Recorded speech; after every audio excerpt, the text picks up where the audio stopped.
isa pang pampaswerte sa pagsalubong sa bagong taon ay ang red envelope o ampaw. Ito ay hindi nawawala sa anumang okasyon bilang panghatak ng swerte.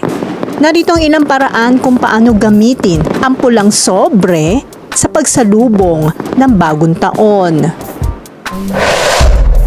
Maglagay ng ampaw sa tabi ng mga maswerteng prutas. Pang-akit sa swerte ang paglalagay ng pulang envelope o ampaw na may lamang 8 coins ng lumang 5 piso na kulay ginto. Ang ginto ay kumakatawa sa pag-unlad, habang ang numero 8 naman ay simbolo ng infinity o walang katapusan. Ang ibig sabihin nito ay walang katapusang pag-unlad. Kung wala namang 8 pirasong lumang 5 piso, pwede rin ang 25 centavo coins dahil kulay ginto rin ito. Pero mas mainam na gawing 18 pieces ng 25 ang ilagay sa envelope. Ilagay din ng envelope katabi ng tray na may lamang prutas. Magdikit ng siyam na ampaw sa likod ng pinto.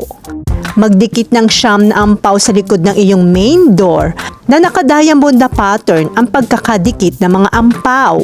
Ang pattern na ito ay pang-akit ng swerte. Maglagay sa bawat ampaw ng iyong wish. Isang ampaw, isang wish. Kaya maghanda ng 9 wishes para sa taong darating. Magbigay ng mga ampaw na may pera. Ang pagbibigay ng mga pulang sobre na puno ng pera bilang mga regalo sa mga bata at walang asawa na matatanda ay pinaniniwala ang nagdadala ng swerte at kayamanan sa taong nagbibigay. Nakaugalian na huwag magbigay ng halaga na nagsisimula o nagtatapos sa numero 4 dahil ito'y tinuturing na isang malas na numero. Sa halip, subukang magbigay ng halaga na nagsisimula o nagtatapos sa maswerteng numero 8. Pinakamainam kung ang halaga ay magsisimula o magtatapos sa 8 dahil ito ay tinuturing na magpapalaki ng swerte. Kapag nagbibigay sa isang tao ng pulang sobre, kailangan na ipakita ang sobre sa tatanggap na gamit ang 2 kamay at para matanggap din ang sobre, gamit ang 2 kamay.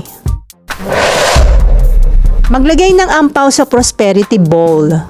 Punuin ng isang mangkok ng bigas, rolling paper money at idikit ito sa butil at pagkatapos ay samahan iyon ng 3 pulang ampaw.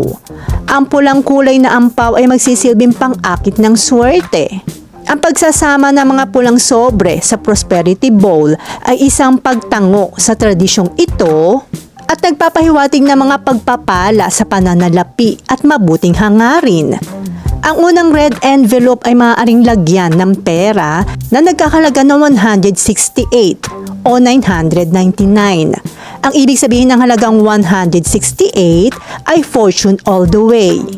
Ang halagang 999 naman ay ang gusto nating maging swerte at masagana abong period 9 natin na good for 20 years. Ilak ang ampaw na ito kapag nailagay na ang pera. Sa pangalawang ampaw naman ay maglagay ng 9 pieces na papel at sulatan ito ng iyong wish para sa 2025. Kung anong sinulat sa unang papel ay siya ring isusulat sa mga susunod na papel. 9 na beses isusulat ang iyong wishes para sa taong 2025. Huwag maglagay na may sana na salita. Mas mainam na I claim. Halimbawa, I claim good fortune for the whole 2025. I claim more projects this year. I claim good health for family at iba pa. Kahit ilang wish ay pwede. Basta isusulat ang lahat ng ito ng 9 na beses. Pagkatapos ay ilak ang ampaw na ito pag naipasok na ang 9 na papel. Ang pangatlong ampaw naman ay maliit na bulak lamang ang ilalagay para sa magaan na papasok na blessings.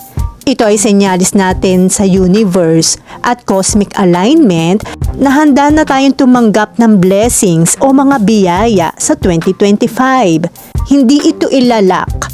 Hayaan lamang itong nakabukas bilang paraan na handa natin tanggapin ang 2025 ng maluwag sa ating kalooban.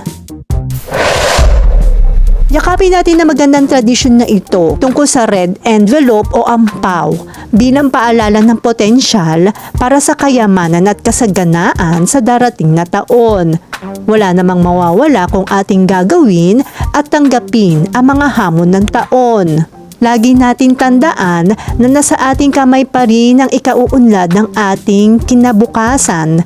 Samahan natin ng panalangin sa ating Panginoon Diyos upang gabayan tayo sa taong darating 2025.